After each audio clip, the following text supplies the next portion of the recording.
Oh no, not Iron Man 2. You're crazy. Am I? Yes. Am I? Yes. Am I? So the Council Brigade have gone after Robert Downey Jr., commonly known as Iron Man, that's how I call him, for his role in the old film Tropic Thunder, in which he plays a black man and puts on blackface. And when I saw the story, I was like, rah, I forgot about that film. So I had to go and watch it again, as you do. Having watched the film, I have to honestly say, at first I kind of thought, I see where they're going.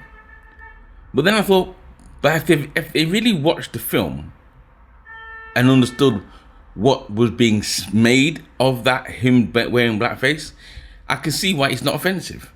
I didn't find it offensive because at the end of the day, in the film, what it portrayed was a perspective at that time, yeah, in which they were saying in the film they were mocking him wearing the blackface and showing how it was discriminatory.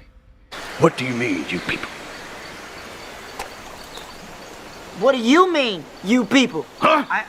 Yeah, and in order for you to do that, you'd have to actually perform that action. You know what I'm saying? So he wasn't wearing blackface to be. Listen up, E.T. You better stay the hell back. Nanu, nanu. Until next time, this here Carl Malone. They were taking the piss out of why blackface should not be allowed. You know what I'm saying?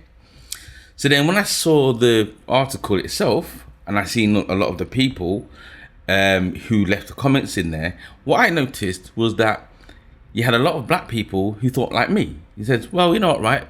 It was satire, right? It wasn't offensive. We didn't have a problem with it. And then I went on to another site in which I saw a lot of other groups of people, and a majority of those people were not black. Black people didn't have an issue with it, but other groups did. All right. But it kind of like struck to me, especially when I saw one comment, that a woman had put that, well, if it's why is it acceptable for Robert to do blackface, but then nobody else? And how I interpreted that is that what she's trying to say is that, well, if he can do it, then we should be able to do it as well. You know what I'm saying? And that's not the case, right? Because the reason why a lot of black people have an issue with blackface is because of what the characteristics are trying to portray black people as. You see the name? So now we cannot grip properly. So we cannot make no double espresso, we cannot make no skinny latte, we cannot make no caramel macchiato, and we cannot make no frappa cappuccino. Beware Satan. So it is with great regret that I must close the stall early and go back to the nail salon and have another manicure and also a pedicure. Praise be to Jesus for his complimentary peppermint foot scrub. And like I said, when you watch Thunder, Tropical Thunder again, if you watch it again, you will see how they state throughout the film that it's unacceptable for him to play a black person, and why is he doing it? But it was taking the mock out of Hollywood and the system itself. You know what I mean? And I think that's why a lot of black people didn't see it offensive.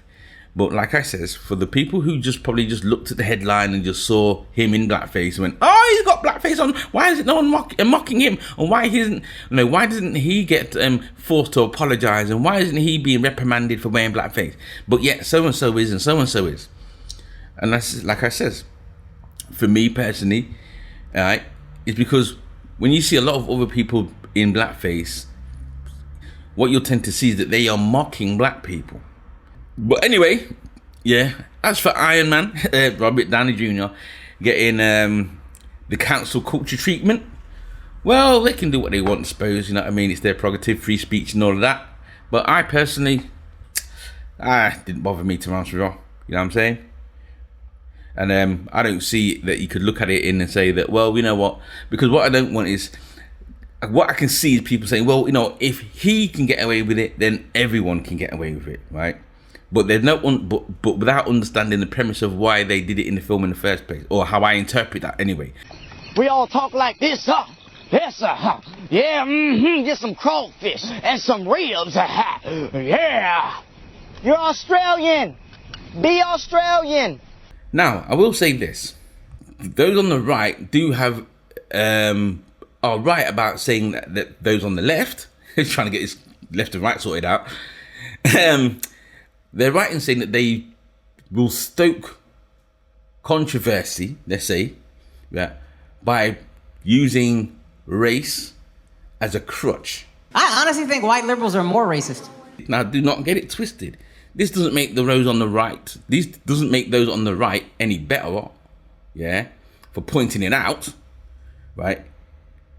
All it does is show that whether they're left or right, at the end of the day, right, their concern is not about the people themselves. Bring back the racist guy. At least I don't gotta pretend to like this. What you'll find is, like I said before, yeah, you've got those on the right who are just kind of like racist anyway, whatever, or have racist tendencies and have certain underlying motives for saying what they say. Then you got those on the left who want to claim to be, you know, allies and stuff like that, but at the same time, their only game is to get one-upmanship really and truly on those on the right in the seek for power at the top. You know what I'm saying? And at the end of the day, the black community just happens to be the pawn in their little game, and so forth and so on. You know what I'm saying? I would much rather a Trump supporter tell me to go back to India than a Hillary supporter tell me she just got back from India. Anyway, that was my perspective, but let me know what you think in the comments below. And don't forget to like, share, and subscribe. I'm out. Peace. Yes. Am I? Yes. Am I? Yes.